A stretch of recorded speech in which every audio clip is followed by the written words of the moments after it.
My name is Chris Elliott, and this is your June 2021 Market Update.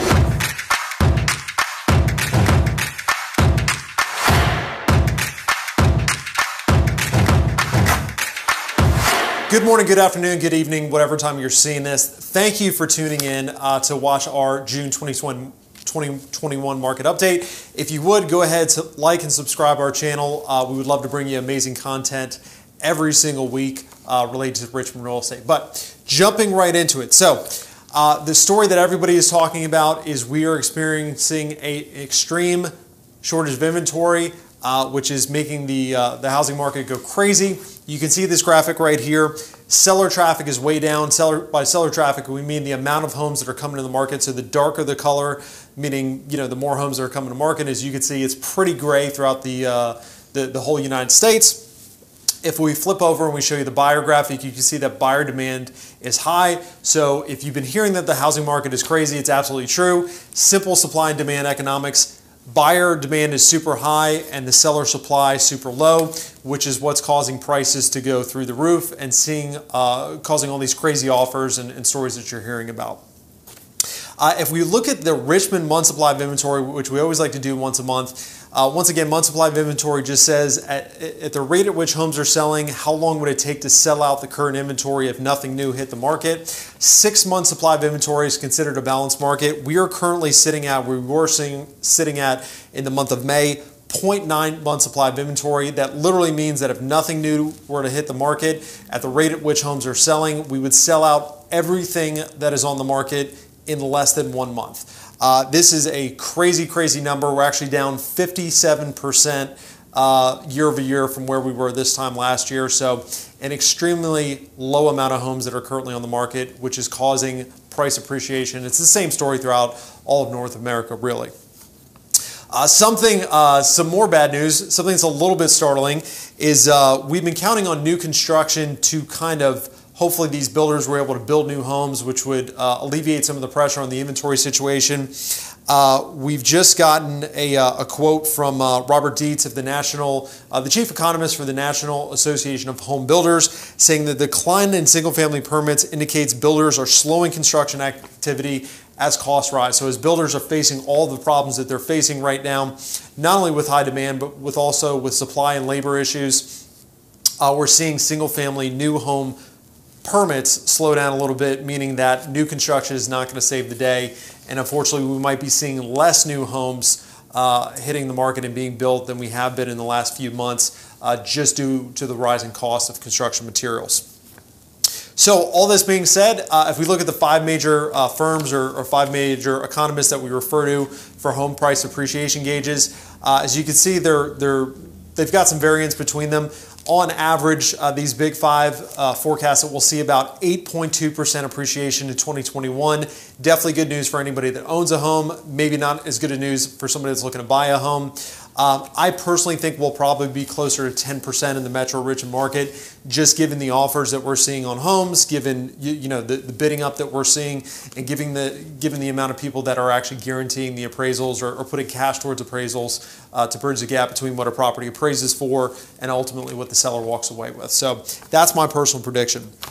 So with all this craziness, with all this appreciation, a lot of people, I think, have memories of 2008 and the housing crisis. And a question that we're hearing a lot being talked about is are we in a bubble? And that's a whole different topic that I want to go down today. But I do want to read you or share with you some quotes that we've gotten from some of the major financial firms. These are firms that are responsible for managing lots of money, lots of rich people's money, a lot of people that turn to these firms for their financial forecast, for this information on whether or not we are actually heading into a bubble, not only in housing, but in other financial markets and sectors as well. JP Morgan in their Insights report says the previous bubble was fueled by speculative buying, which we do not think is the case today. Merrill Lynch in their Capital Market Outlook said there are reasons to believe that this is likely to be an unusually long and strong housing expansion. Goldman Sachs in their research note on housing said strong demand for housing looks sustainable. And Morgan Stanley on their Thoughts on the Market podcast said, unlike 15 years ago, The euphoria in today's home prices comes down to the simple logic of supply and demand, and we at Morgan Stanley conclude that this time the sector is on a sustainably sturdy foundation. So what you can see there, you've got 4 of the major financial firms that are responsible for managing a lot of wealth that feel like that we are not in a bubble, that this is simple supply and demand economics, and the home appreciation that we're seeing is going to continue. Not only is it going to sustain values, but is likely to grow for the next few years. What does this all mean to you? If you are somebody that's looking to sell your home, one suggestion that we've been giving our seller clients is to price your home in a manner in which you are inviting competition. So we are seeing a lot of homes get bid up. We're kind of in the midst of price appreciation where home prices are soaring. What we're encouraging our clients to do is to price their home at what would be considered market value at the time that you list your home, and then letting the market bid that property up to an insane price. We have not seen as much success with people that have started at that insane high price, hoping that somebody's going to jump up to that. Believe it or not, there are still homes that are sitting on the market or maybe taking a little bit longer to sell. A lot of them because they're using that strategy. And some of those homes ultimately are selling less for what I think they could ultimately sell for had they priced it at more of a market value and letting the market take them up to that high insane price. Look for an appraisal guarantee. So we're in a situation where we're seeing multiple offers on pretty much every property. I think on average on a national scale, there's like 5 offers to every 1 property right now. One thing that you need to look for if a property is getting bid up above asking price is really ultimately who is willing to guarantee the appraisal. It does not matter how high somebody is willing to write a contract for in your house. Ultimately, if they're getting financing, that property is going to have to appraise. And you've got to create some guarantees if the appraisal comes in short of the contract price, and ultimately what is that buyer willing to do if that were to happen. So look for those guarantees ahead of time that the seller is willing to either make up the difference in the appraisal, or they're willing to make up a certain amount in that appraisal. The buyer is willing to make up the difference rather. And then selling as is now a viable option. So historically in the past, it didn't make sense to sell as is if a property needed repairs, needed cosmetic updates, if the paint and the carpet were rough. It typically just didn't make sense to sell it as is unless you were comfortable taking a drastic price cut in the price that you're able to ultimately sell that home for. We've had a few listings recently where, clients have had rental properties that they put on the market, and before we, went in, did paint, did carpet, did all the normal things, we kind of just priced it at a price that made sense for its current condition, and we were able to get those properties sold in an as-is rate or in an as-is condition, as opposed to putting the money in and then raising the price. Made sense for the client, made sense for the buyer, made sense for us, and we were able to get those properties sold. So that is an option, whereas before it just didn't really make financial sense. For buyers, you really got to know what you're walking into, but really know the terms that are winning offers.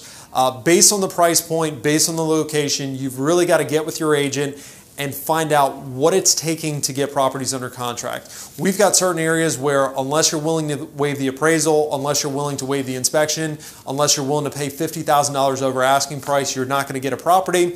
Now, you may be saying, hey Chris, that's not something I'm willing to do. Perfectly fine with that, but I'd rather our clients know the truth as far as what it's ultimately taking to get properties under contract. That way you don't frustrate yourself and lose out on 4 or 5 properties before you really kind of figure out what you need to do in order to get a property under contract. We talked about this last month, but set your target price point or set your targets below your max price point. So for example, if you're somebody that's looking to get a home and you're looking to pay no more than $400,000, you may want to set your price points at properties $375 and below, or potentially even $350 and below, knowing that you're going to have to bid these properties up. Does not make sense to look at properties at $400,000 because as long as they're priced right, they're probably going to end up selling for $425, $450 in that example. So set your target below your max price point. Last but not least, hang in there.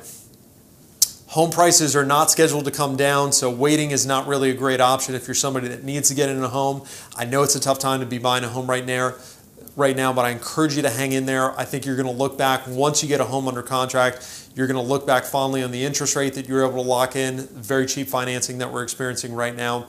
But just a word of encouragement, hang in there. So anyway, guys, that was your June 2021 market update. If you have any questions, if you have any concerns, if you disagree with me, throw it in the comments. Thank you guys for tuning in. We'll see you next month.